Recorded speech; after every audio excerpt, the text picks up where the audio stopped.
Aphra Behn's play The Rover, or The Banished Cavaliers, premiered in London in 1677, reportedly one of King Charles II's favorites, who attended its debut.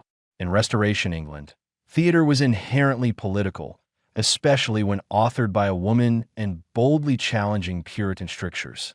From 1642, the Puritan-controlled Parliament had banned stage performances, partly viewing them as immoral and extravagant, and partly because theater traditionally supported the monarchy. With Charles II's restoration in 1660, the English stage quickly returned. The ensuing Restoration era, 1660, c. 1710, became synonymous with the rise of Restoration comedies, a lively response to the dour morality and continuous wars of Oliver Cromwell's protectorate. The Rover has endured as one of the period's most celebrated comedies, frequently revived after its debut. Between 1703 and 1743, it was performed every season except one.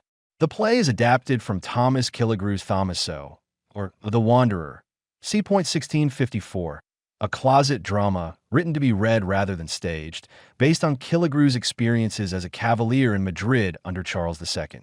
In a lesser-known sequel, The Rover, Part 2, 1681, Hellena dies at sea, leaving Willmore free for further romantic escapades. This study guide references the Drama Classics edition published by Nick Hearn Books. Content warning: The Rover includes 2 attempts of sexual assault and explores themes of sexual violence. Plot summary: the play is set during Carnival in Spanish-controlled Naples in the 1650s. Willmore, the titular Rover, reunites with his fellow exiled cavaliers, Belleisle and Frederick, and their friend Blunt, seeking temporary romance before returning to their ship. Belleisle is hopelessly in love with Florinda, a young Spanish noblewoman who returns his affection, but whose father wishes her to marry a wealthy older Spaniard she despises. Florinda's sister, Hellena, is destined for a convent, but longs to avoid a nunnery, or at least experience love first. Their brother, Don Pedro, plans to protect Florinda by arranging a quick marriage to his influential friend Don Antonio, though Florinda's heart belongs only to Belleisle. Taking advantage of masked costumes during Carnival, Florinda, Hellena, and their cousin Valeria slip away for the festivities. Florinda secretly informs Belleisle of her escape, while Hellena, disguised by her mask, falls for Willmore, who is drawn to her but easily distracted by other pursuits. Willmore also captivates Angelica, a celebrated courtesan who has never surrendered to love. Meanwhile, Blunt falls for Lucetta, despite his friend's warning that she is a sex worker. Chaos soon ensues. Drunk, Willmore stumbles upon Florinda in a garden, not realizing her identity, and attempts to assault her. The lovers' escape plan unravels, and Willmore attacks Don Antonio in an effort to defend Florinda.